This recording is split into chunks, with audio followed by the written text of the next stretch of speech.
malevolence, human malevolence in the world. And you might think, well, that's just too terrible to bear. It's like, well, yeah, that's true, it is. But that's not the point.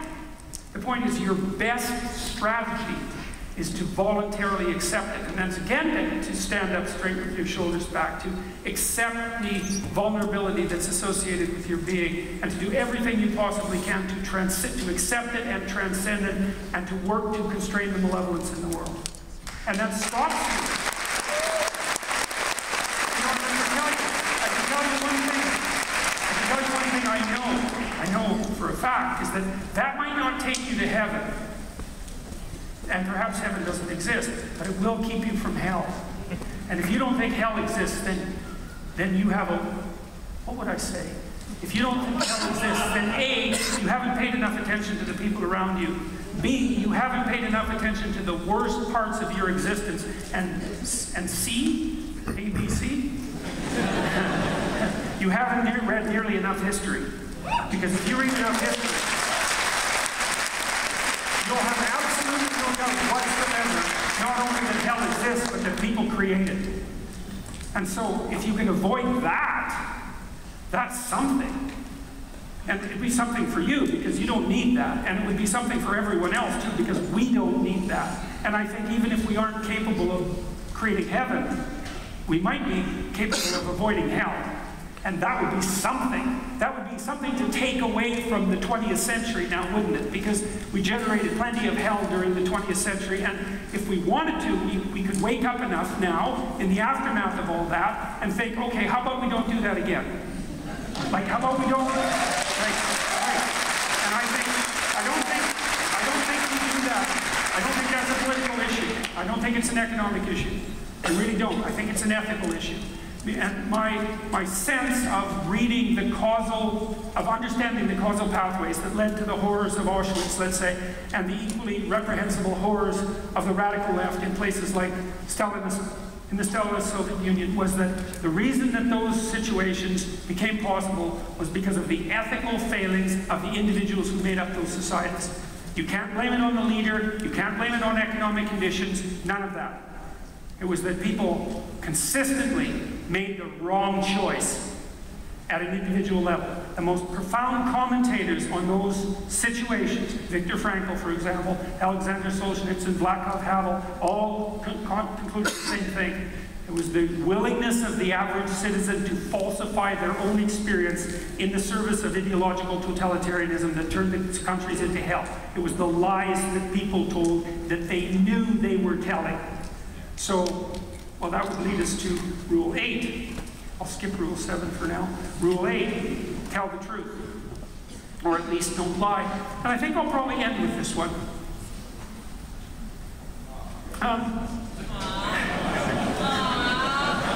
Well, thank you. Thank you.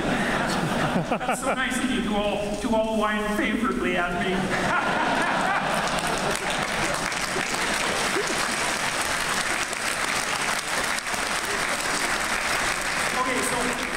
I'll tell you a story. I'll tell you a story. This is the greatest story.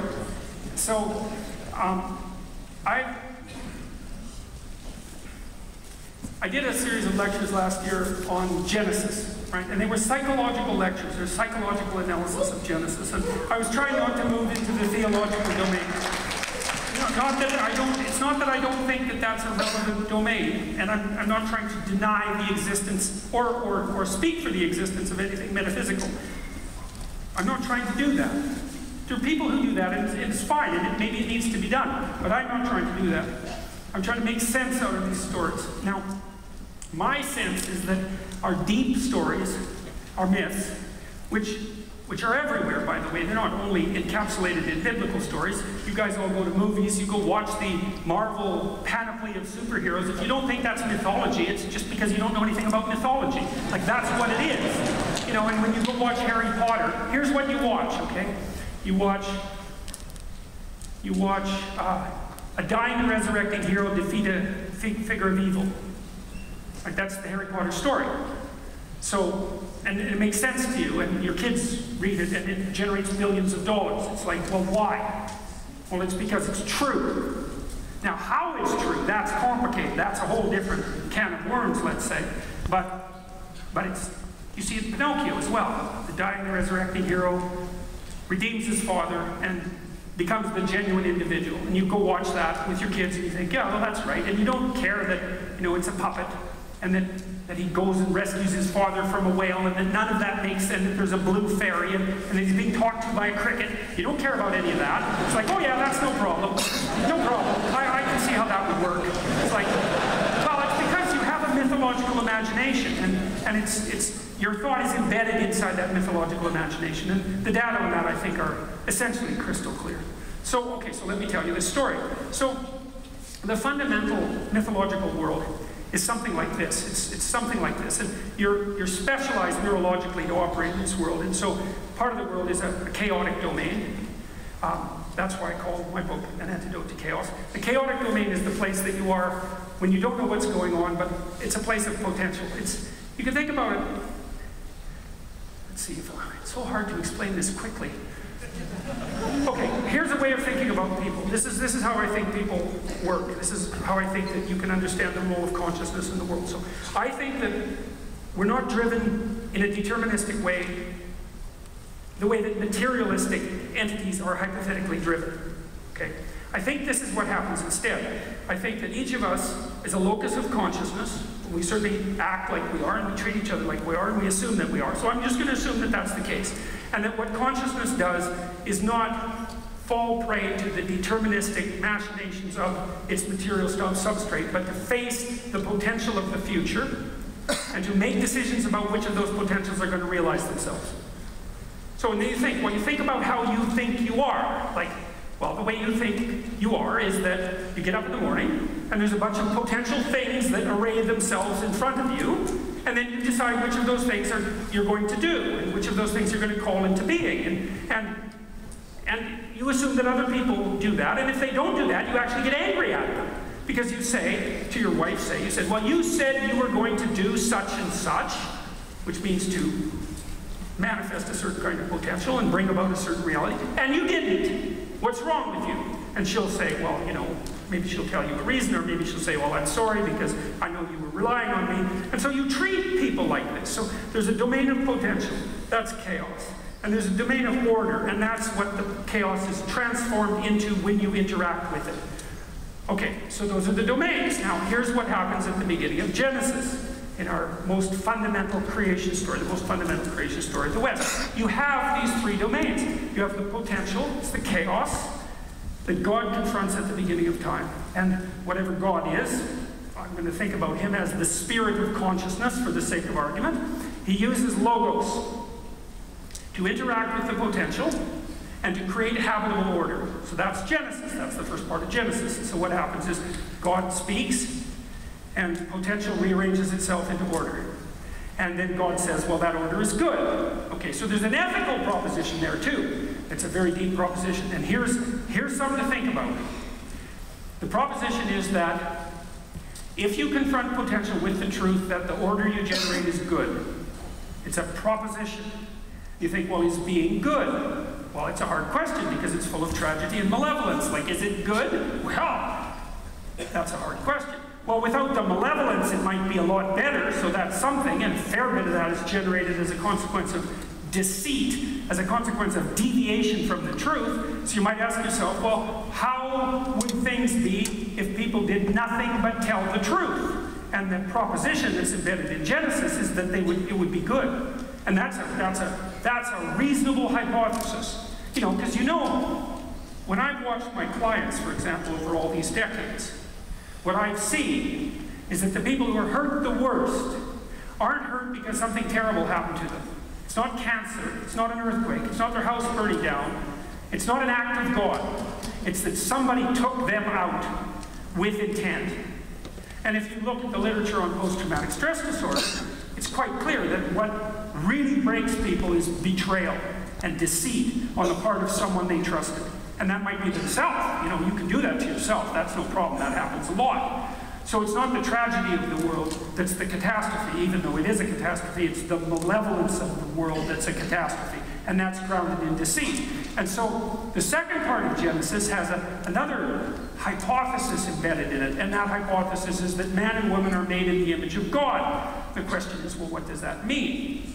Well, as far as I can tell, what it means is that if, on the largest possible scale, what's happening to generate the world is that chaos, that consciousness is interacting with potential to generate order, then that's reflected in us at a smaller level. So each of us are also doing that on a scale that's, individual and human. And that fact is what requires your society to assume that you have intrinsic value. And that's at the basis of our legal system. It really is, the idea that, well, we're all equal before the law, whatever the hell that means, and that you have intrinsic rights and necessary responsibilities is predicated on the idea that there's something about you that's so valuable that even the state has to keep its distance from you. And the reason for that isn't because you're so special, even though that is part of the reason. The reason isn't that. It's that if the state interferes too much with the individual, then the state itself collapses. And that's true, because the individual is the force that renews the state. And so the state should stay the hell away from the individual, because otherwise it collapses.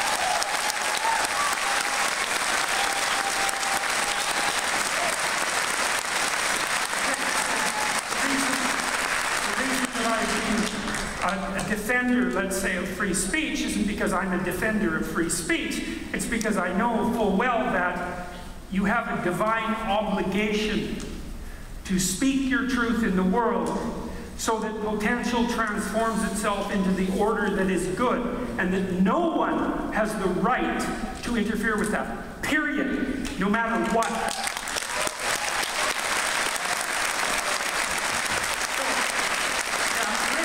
Chapter 8 is actually a rather humble chapter as well, in the spirit of incremental improvement.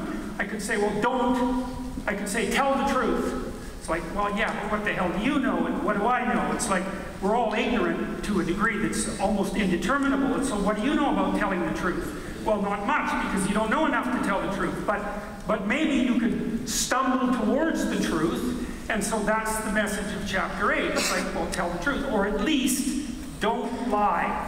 Because I could say, and I don't believe that there's a person in this room who wouldn't feel in their heart the truth of this proposition. There are things that you say sometimes that you know to be not true.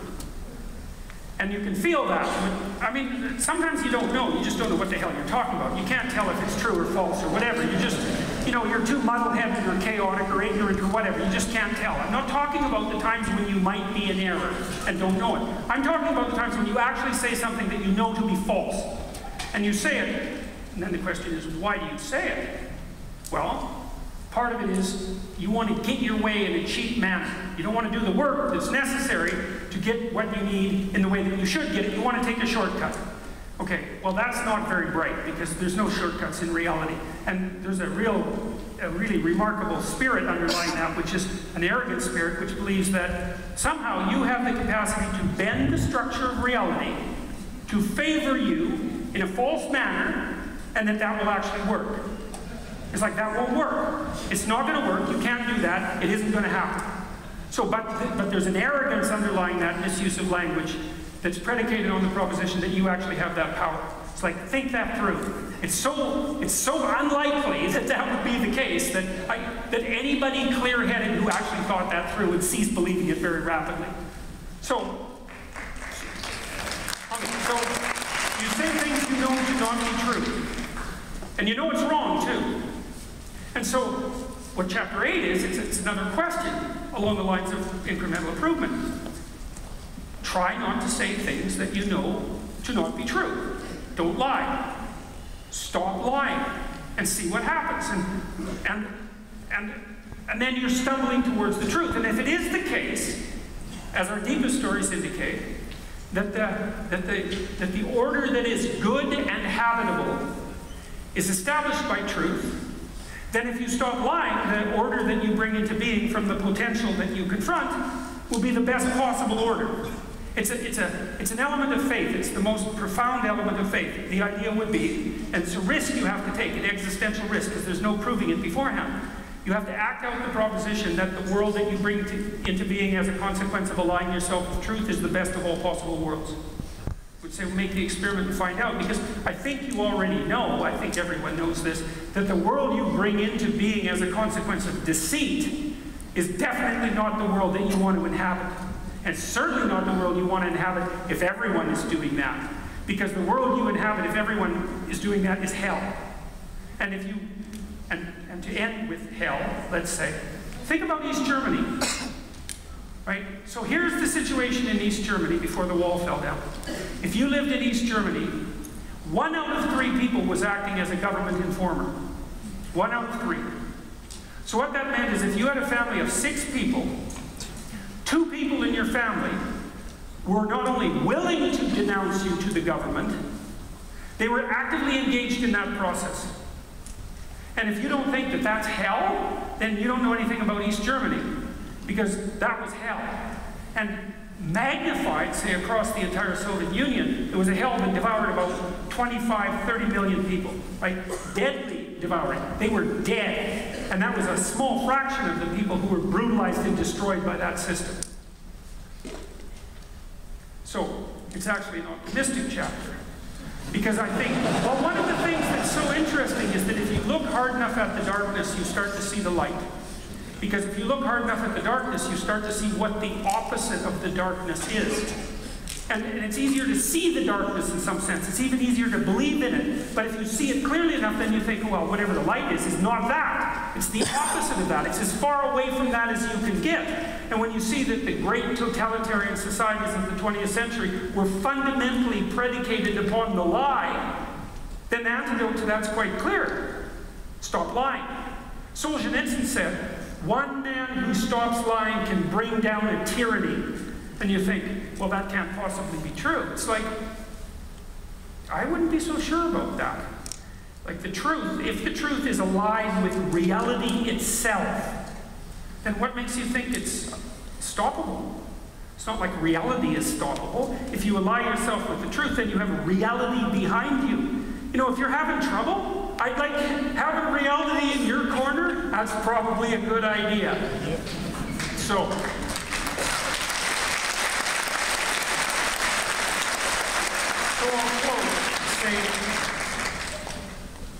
look, there's a couple of things that we got right in an articulated manner in the West. And I'm an unabashed admirer of Western civilization, despite its utter brutality. I think that the principles that we established, foremost among them the sovereignty of the individual, are rapidly bringing wealth to everywhere in the world. And thank God for that. And I think the evidence for that is clear. Now, that doesn't mean we don't have our problems, and that doesn't mean we should all be holier than thou about it, because it's not like we all generated Western civilization, right? It was there before most of us were born. So there's a lot to live up to. Well, what do I see as possibility? I see unfolding in front of us a world that's rapidly improving, where we're becoming rapidly and insanely technologically powerful. And that's a place of unbelievable possibility and potential catastrophe. And I think, well, we want to ride this through properly. And how do we do it? Well, we don't know, because there's going to be a lot of unknowns that come along with it. And so, what are we going to do about that, since we don't know what to do about what's unknown? And the answer to that is, we want to build ourselves as individuals into people who are best capable of dealing with the unknown as it manifests itself. And that's what 12 Rules for Life is about. And that's what Maps of Meaning is about, the book I wrote before, which is coming out in audio version on the 12th of June. It's a hard book, but it's easier to listen to.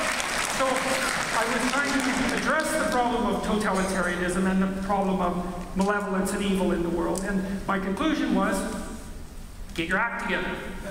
Fundamentally, it's like there's way more to you than you think, for good and for evil, way more. And you're a force to be contended with. And in some real sense, you're at the center of the world. And that the destiny of the world rests on your shoulders, and it's determined by the ethical choices that you make. And that's true for all of us. And that's why we have intrinsic value. And that's why our legal system recognizes that. And I believe it's as true as anything can be true. And I would think it would be a good idea if we could consciously realize that. I think we're at a point where we could not only have these stories, but we could understand what they meant. It would mean a transformation in consciousness in some sense, and a kind of maturation that in some sense hasn't been possible before now. And so